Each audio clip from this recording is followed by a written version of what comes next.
A Flash in the Dark, Chapter 11, Back to Work. Breakfast wasn't nearly as awkward as Barry had expected it to be. Thea was actually quite civil when she discovered that Barry wasn't just a bimbo after her brother's money.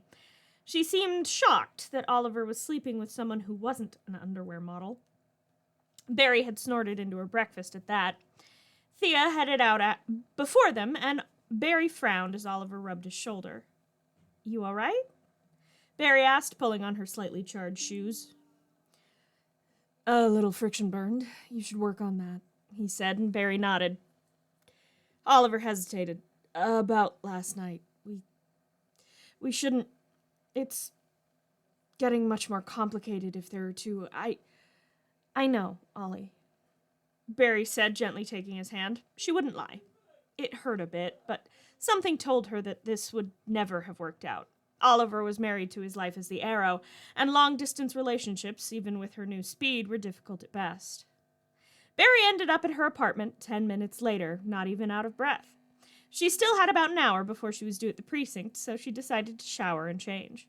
Turned out that only took her about 10 minutes, so she turned to the rather large pile of mail and packages. One in particular caught her eye. It was at the bottom of the stack of Get Well cards, but she could just make out a name on the return address. It read Hal Jordan. Barry teared up as she dug out the box and placed it on the counter, taking a moment to find a knife. She cut open the box and laughed aloud.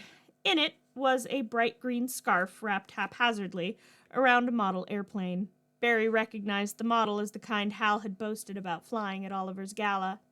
He'd promised to take her up in it someday. Tears welled up in her eyes as she carefully unwrapped the plane and set it on one of her small bookshelves. The note was short and must have been written before her accident. "Thought you might want to know the kind of plane I was talking about. See you soon, Blueberry. Hal."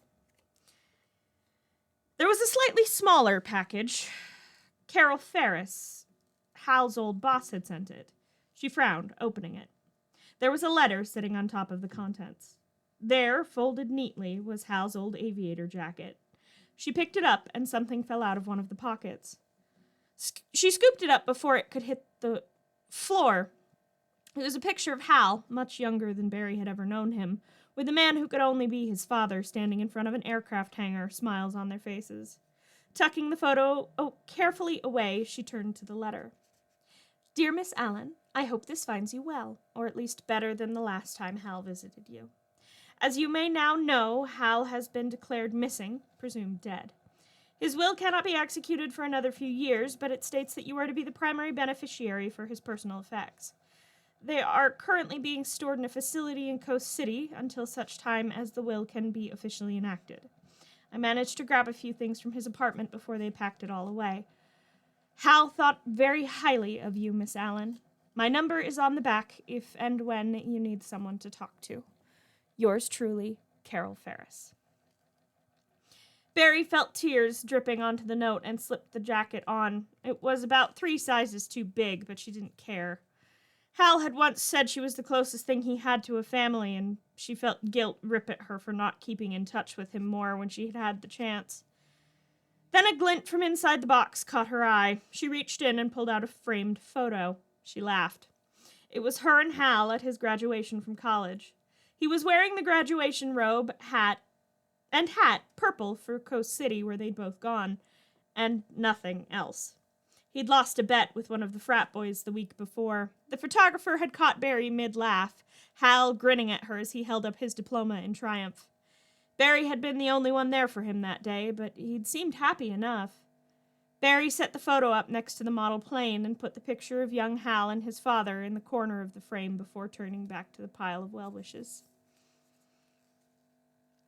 Joe sighed as Barry nearly tripped coming out of the elevator. She was in a jacket he didn't recognize that was way too big for her. They were just lucky that Clyde Marden hadn't struck again, or she would be getting an earful from Captain Singh. She was only a few minutes late, though. He raised an eyebrow at her as she waved and quick-stepped up the stairs. He caught up to her about halfway up them. "You're late," he halfway accused. Barry smiled sheepishly. "Sorry, got caught up opening some of the mail I've been missing over the past 9 months," she said, tugging at the jacket she wore. Joe nodded slightly. It was her first day back. They could cut her some slack. He gestured to the jacket. I'm guessing that was part of it. He asked. Barry nodded, seeming to sink into the jacket a little. It was Hal's. His friend Carol made sure I got it, even though I was indisposed. Apparently, I'm one of the main beneficiaries on his will. But since he's only missing, this was all she could get to me before the lawyers seized his stuff. She said, scrubbing her face to try and hold off the tears. Joe nodded sadly. He hadn't wanted to tell Barry about her friend yet, but it seemed she'd found out anyway. He patted her on the shoulder and sent her on her way to her lab. Barry smiled slightly to herself. She had work to do. Hours later, she arrived at Star Labs, 2 boxes in tow. Cisco was excited, and Caitlin just looked confused as they began to go over the files Barry had brought. So, I spent today going over unsolved cases over the past 9 months. There's been a substantial increase in missing persons and unexplained deaths. Your metahumans have been busy. I don't blame any of you. I know you all lost something that night, but we need to do something about this, Barry said, setting down one of the boxes she'd brought with her. Cisco grinned and pulled the lollipop out of his mouth. If we're gonna do this, I have something that might help. He led them into a room just off the cortex. In it were 2 mannequins, one male, one female, both wearing red suits that looked like they might have been made of leather. It's something I've been tinkering with. It's designed to replace the turnouts firefighters traditionally wear. I thought if Star Labs could do something nice for the community, maybe people would stop being so mad at Dr. Wells. I hadn't finished the rebreather yet, to the caliber it needs to be for smoke, so I hadn't shown it to anyone. He said, his grin only growing as he popped the lollipop back into his mouth. Barry nodded, walking around the suits. Okay.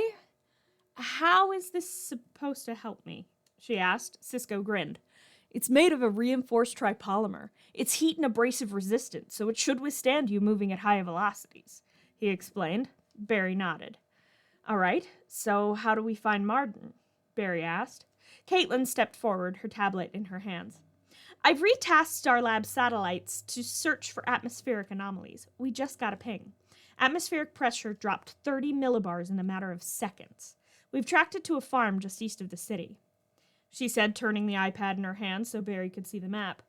Barry nodded and stepped over to the suit. Let's take him down.